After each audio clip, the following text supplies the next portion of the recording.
Welcome, friends, to another edition of Economic Update, a weekly program devoted to the economic dimensions of our lives and those of our children.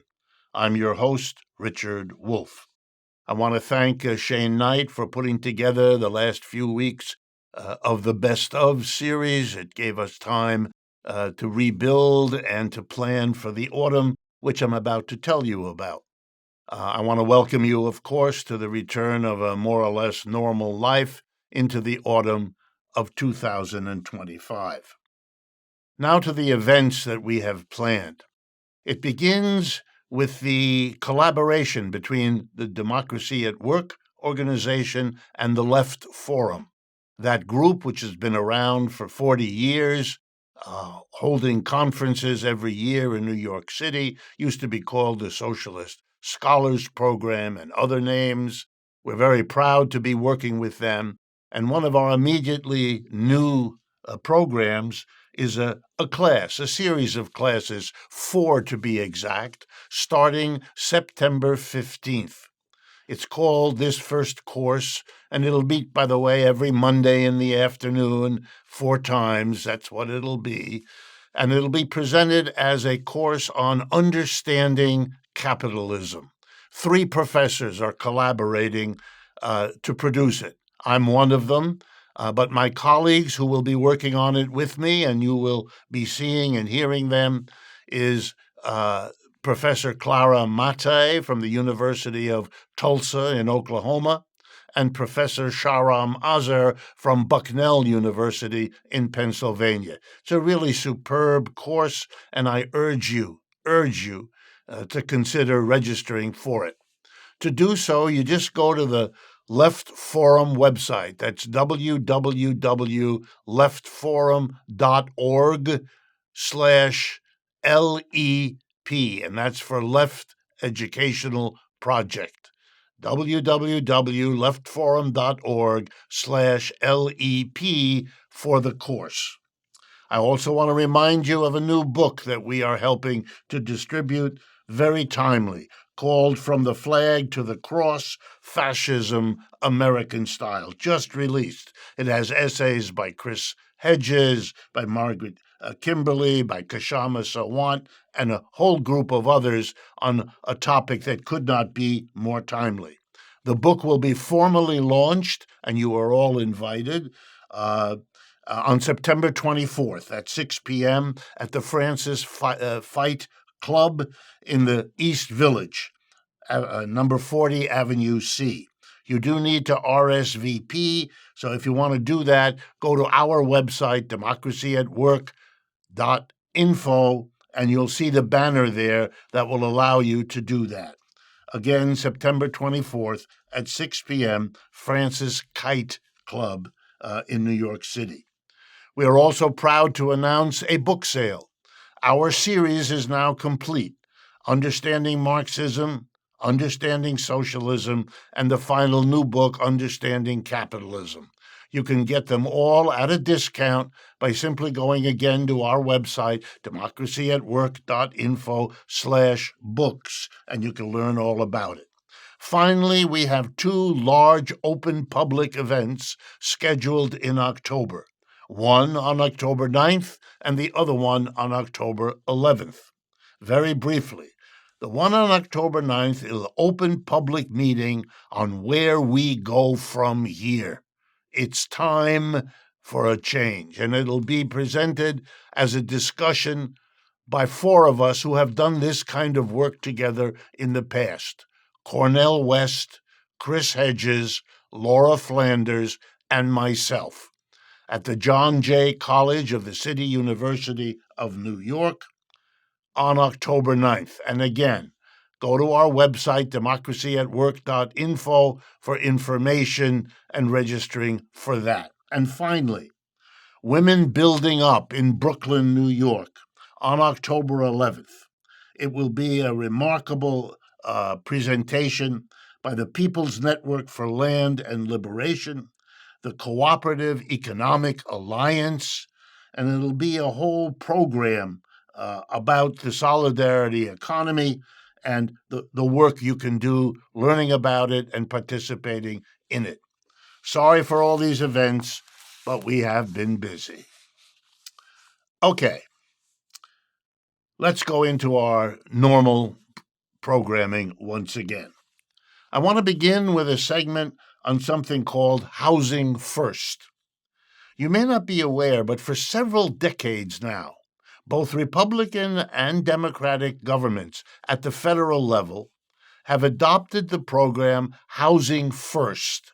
And what that means is when there are people that are homeless, who may also have problems, mental health problems, drug addiction problems, all kinds of disabilities, and so on, that we give them housing first. In other words, we make sure that people have a decent place to live and then address the other problems in their lives where they need some help.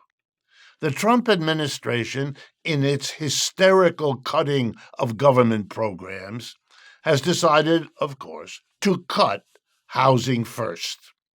It cites fraud, no evidence, crime, even no evidence, but it's the excuse for almost everything, as by now you must have noticed. And so we're now going to go back to the old game of saying, well, we can't get you housing until you have treatment or until you have something else, refusing to face the fact that getting treatment, getting help, solving your other problems is only made harder if you don't have a place to live, which anyone with half a brain would understand. Here's my comment. The issue isn't which comes first. I like the idea of housing first because it seems obvious to me that that's a basic creature need, to have a warm, safe, dry place to sleep and to live your life, and solving the rest of your problems comes later. But the issue isn't which comes first. The issue is we have an economic system that's failing. You measure an economic system first and foremost by how well it provides food, clothing, and shelter to the people in it.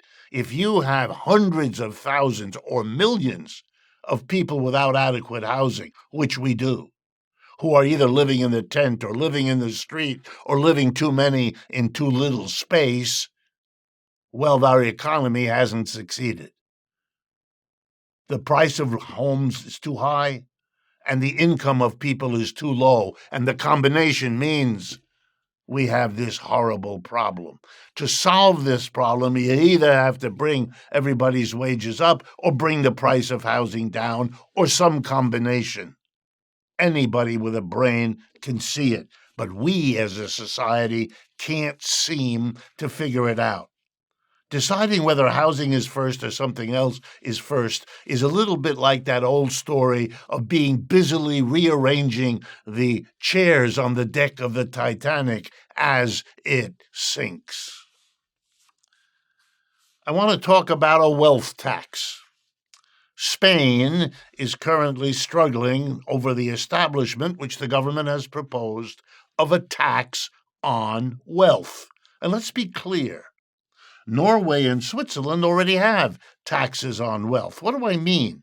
I mean wealth, which is first and foremost stocks, bonds, cash, housing, and land. That's wealth. You can own that.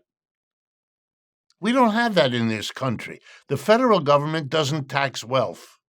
State governments don't tax wealth. The only part of the government that taxes wealth is the local governments in America, and they only tax real wealth, land, buildings. If you have a home, you own it, you pay a wealth tax. But on the stocks and bonds you have, do you pay a tax on the value of that wealth? The answer is no.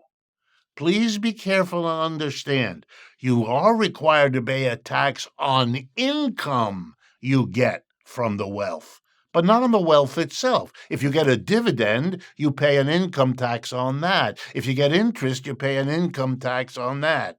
What do you pay on the value of the property? Answer, nothing. That's why it's so unfair. We tax housing.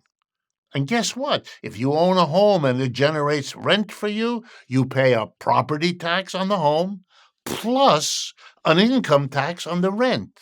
But if you own shares of stock, you only pay an income tax on the dividends, not on the value of the property. You know who that helps? The people who own stocks and bonds. And who are they? 10% richest Americans own 80% of the stocks. By not taxing the wealth in those forms, you are simply subsidizing the richest people in the country. The top 10%. Those who need it least are getting this enormous benefit. Spain is doing something about it. Norway and Switzerland already have. Why not here? Why not be able to do extraordinary things for the people of New York, for the people of America, by taxing wealth? 1% would generate 1% of the value of stocks and bonds would generate a windfall of wealth to governments to take care of our poverty, our homelessness, and many of the other problems that damage the quality of life for everyone. Why are we afraid to do it? Answer, it's just the power of those at the top who have bought the politicians to make sure we don't even discuss a wealth tax when we should. I want to talk about the steps the government has taken to disallow unions for government employees. That's right, disallow them. That was done in the early phases of American history. Then the unions won the right to collectively bargain as a freedom in a so-called free society.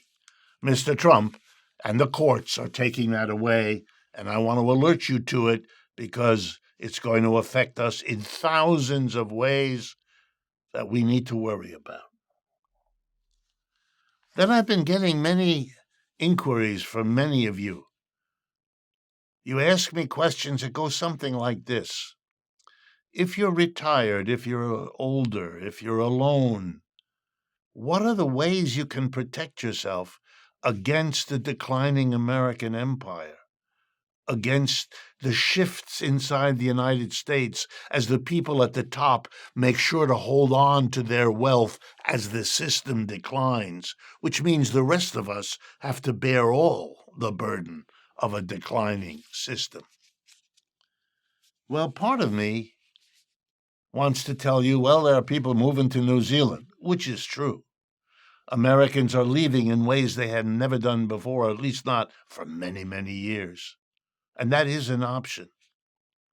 You may also think you can retire on Social Security, but the same forces that are cutting everything else in the government are targeting Social Security. Can we assume it will be there the way it has been? No. I'm afraid that the best news I have for you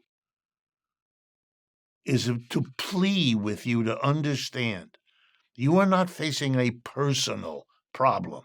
You are facing a social problem.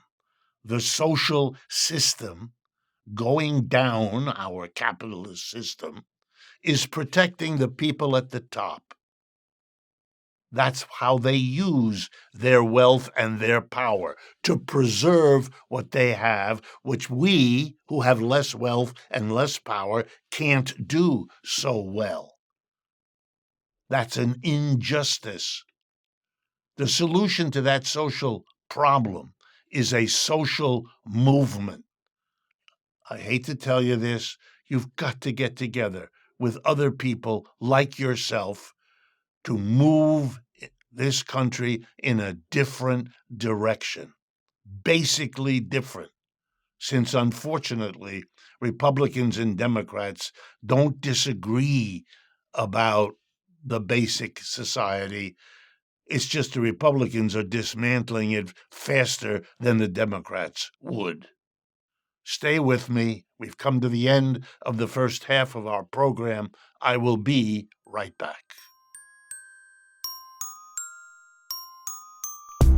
Before we jump into the second half of today's show, I wanted to thank you for your very generous response to our fundraising efforts this year, and in particular in the last couple of months.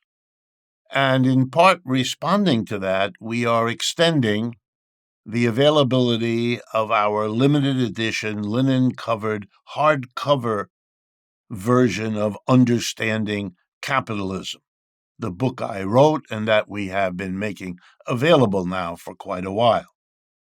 If you are interested, I will be signing copies of that hardcover, and they will be available to you as they have been over the last few weeks. Just simply send an email to us at info@democracyatwork.info and put in the subject line limited edition. We will send you all the information you need to order and receive your copy, signed copy, of Understanding Capitalism in its hardback. And thank you again for your kind attention to the fundraising dimension of what we do. Welcome back, friends, to the second half of today's economic update. At the close of the first half, I mentioned, particularly to older folks who've been writing to me, that getting involved in a movement of some sort to change a society is the only way to deal with what's going on. Everything in the United States, from Reagan to the present, has been a movement to roll back what was achieved in the New Deal back in the 1930s, a program of real government service to the mass of people. Let me remind you, it was the depths of the 1930s when the government could have said, we have no money, because millions of people were out of work and weren't paying taxes, and millions of businesses were bankrupt and not paying taxes. So the government didn't have much, and it could have said, well, we can't do anything for you. You know what they say now. But that's not what happened. In the depths of depression, with the government out of money, we passed the Social Security system, which gave every person age 65 and older, after a lifetime of work, a pension paid for by the government. We had an unemployment compensation, which had never existed before. That was also passed then, in which if you lose your job, you get a check every week for quite a few weeks. And then the government hired 15 million people and paid them. Well, where'd the government get the money? Well, the answer is where the money always is to be gotten, from corporations and the rich. They're the ones who had it. And the government went and took it and used it to pay for Social Security, unemployment compensation, and the hiring of 15 million federal workers. They did it. But it was a social movement that made that happen. It was millions of people joining labor unions, the CIO, which was born and exploded at that time. Two socialist parties who had tens of thousands of members, and the Communist Party likewise. And they all worked together, and they got what has been undone ever since. They got the government to take care of the mass of people in a basic way. Oh, sure, you still had to go out and work, you had to earn your living, you had to manage your budget, but there was a safety net, and a good one, and a fair one, and it helped every American family. That's how you get the support you need. And if you need it now, as more and more Americans do, it is a social movement that'll get you that social change. You can't solve a social movement with an individual act. It's not how it works. Well, let me give you an example then. In the second half of today's program, two examples of people doing exactly that, forming social movements to solve their problems. And the first one should not surprise you, is about France. France has been in the lead for at least the last 2 centuries. the 19th and the 20th, in having the people understand in their gut that social movement is how you solve the social problem. And what are the French doing this time? Well, they have a leader. Likes to say he's quite different from Mr. Trump. He's also quite similar to Mr. Trump, Mr. Macron. What is he doing? He recently released a new budget, as they do every year. And in the new budget, he said France is having economic troubles. Well, that's honest enough, and already an achievement for the politician like him. And so what is he going to do? The typical for a politician like him. He's going to whack the working class. He's going to limit pensions. He's going to demand bigger deductibles for the free national health insurance that they provide to everybody. Has deductibles, they're going to raise them. The item that caught people's attention first was his intention to cancel 2 national holidays and require every French person to work on those 2 days rather than have time off without being paid anything extra.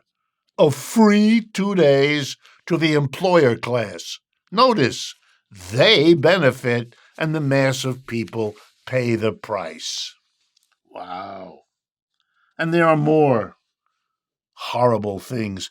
They have a name in Europe, these kinds of policies. They're called austerity policies. And the French people said over the last 3 weeks, no. And they have chosen a date, September 10th. And I want you to pay attention, as I shall be, as that date gets closer. And they have a slogan, bloquons tout in French. And the English, let's block everything. That's what it means. And they're going into the streets and the railway stations and the harbors and the canals, and they're going to block everything. The country comes to a stop as the people say, you're not doing this to us. No business as usual. This stuff has to be canceled, and then everybody can get back to work. But you, Mr. Macron, or you, Mr. Bayrou, his prime minister, we are not going to be handled by you in the way you see fit to benefit the employer class, a whopping 5% of France, if that, at the expense of the rest of us. Not going to happen. The last time Mr. Macron tried to make people work more years, another way of cheating people out of their pension. You don't get it when you're 62, when you're 63. You have to wait. We had another movement in France right away. You may remember it. It was called the Yellow Vests, Gilets jaunes in French. And guess what? Mr. Macron had to retreat, had to withdraw the proposal and leave the pension year. He's trying it again because France's problems are worse, and he hasn't learned anything. And he will have to compromise because the people acted as a social collectivity. Learn the lesson, my fellow Americans. It's long overdue. Now I want to give you a second example, which in some ways is even more remarkable. I wish it could be an example from the United States. I'm hoping I will have many examples from the United States to offer you in the weeks and months ahead. I expect I will. But this example comes from our neighbor to the north, Canada. And I want to tell you the story. I want to make sure you know this story. On Saturday, August 21st, 10,000 flight attendants who work for Air Canada, the national airline of Canada, walked off the job. They stopped working, sort of like the French are planning on September 10th. But they already did it. And they said, we've been bargaining for months with the government, which basically runs and owns the airline. And they're not meeting us. And in particular, they're not dealing with a very important issue. The way the airline works, when we're in travel, when we're getting ready, if there's time that the airline, for mechanical reasons, for layovers, for scheduling problems, is on the ground, we still have to wait until we can get on the plane, but those hours are not paid for. But they're hours we can do nothing else with. We want being paid. We want to be paid for the hours that we're on duty. Oh, no, said the airline.